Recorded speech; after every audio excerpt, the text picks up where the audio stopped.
देख रहे हैं सच्चा भारत लाइव न्यूज, हर कदम सच के साथ। लगभग लोगों के ऊपर है, अभियोग पंजीकृत हुआ है। सभी लोगों की सीसीटीवी और ड्रोन के माध्यम से आइडेंटिफिकेशन किया जाएगा और सबको जेल भेजा जाएगा। और रहमान के खिलाफ भी एफआईआर दर्ज की गई है। हाँ, एक हमारे चौकी प्रभारी द्वारा इस नाम से, जिस नाम से आप बता रहे हैं, उस नाम से मुकदमा दर्ज किया गया। BNS 168 के तहत पहले नोटिस दिया गया था, अब उसके बाद में कार्रवाई की गई।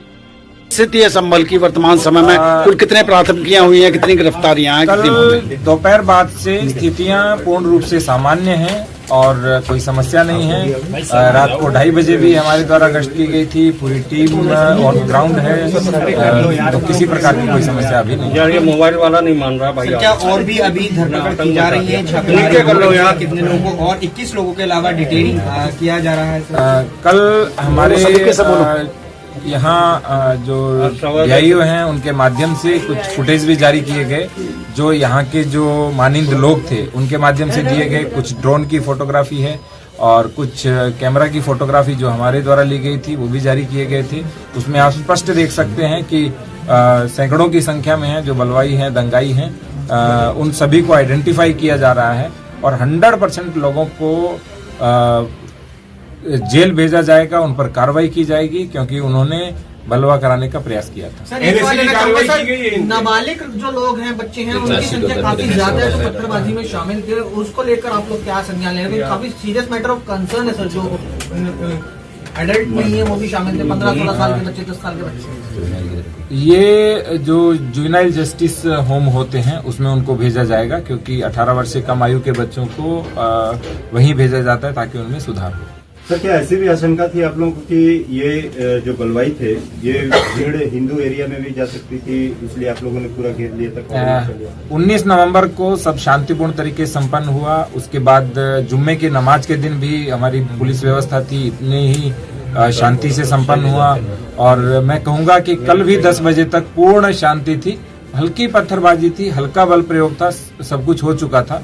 लेकिन जैसे ही ये अनाउंसमेंट हुआ कि सर्वे कंप्लीट हो चुका है, बहुत अच्छे से सर्वे हो चुका है, उसके बाद अचानक से पत्थर शुरू हो गए थे और उसके बाद सब कुछ स्टार्ट। इस मामले में क्या लार्जर कॉन्स्पिरेसी सामने आई है? क्योंकि जिस तरीके से सुनियोजित तरीके से 3 रास्तों से लोग निकल कर आए थे, क्या उनका मकसद था कि सिर्फ मस्जिद के इलाके में नहीं बल्कि शहर के अन्य हिस्सों में भी हिंसा की आग को पहुंचाना उनका मकसद था? और ये हैंडमेड हथियार जिस तरीके से थे, तो क्या पहले से तैयारी करके उनको बनाया गया था? कहीं एक जगह ऐसी कोई जगह आइडेंटिफाई हुई है? हमें जो अभी प्रतीति हुई है प्राइमा फेसी, वो ये लग रहा है कि रातों रात इसका हो सकता है प्लानिंग किया गया हो और बाकी डिटेल जब इन्वेस्टिगेशन होगा उसके बाद पता चलेगा। क्योंकि जब आपस में इतनी पत्थरबाजी की, इन्होंने अपने ही लोगों के ऊपर पत्थरबाजी की, गोली चलाई और हथियार का जो प्रयोग कर रहे थे, इस बात का प्रतीक था कि मे भी आपस में भी के अंदर कुछ न कुछ रहा हो। सर, कुछ घरों से भी वेपन रिकवर हुए? घरों से भी कुछ वेपन रिकवर हुए हैं और वो सारा रिपोर्ट के अंदर है, वो आपको मिल जाएगा तो पता लगेगा। सर, एक सवाल बाहरी लोग भी थे क्या? कुछ इस तरह के क्लू मिलेगा कि बाहर से बड़ी संख्या में लोग आए थे? बहुत बाहर से तो मैं नहीं कहूंगा, लेकिन 10-15 किलोमीटर के एरिया से लोगों को बुलाया गया था। बाहरियों पर भी पाबंदी है पूरी? अगर आप नंबर बता पाए जो डिटेन किए हैं। वर्तमान में 25 लोग हैं, लेकिन कुल लगभग 700-800 लोगों की संख्या है, तो एक एक करके आइडेंटिफाई करके सबको डिटेन। सर, कुछ पता चल सकता है किस तरीके के वेपन रिकवर हुए हैं? क्या देसी एक तो आपको दिखाया था, ये चाकू तो मैंने भी पहली बार देखा, जो दोनों तरफ से चलता है, जो भीड़ में चलाने के लिए ही होता है।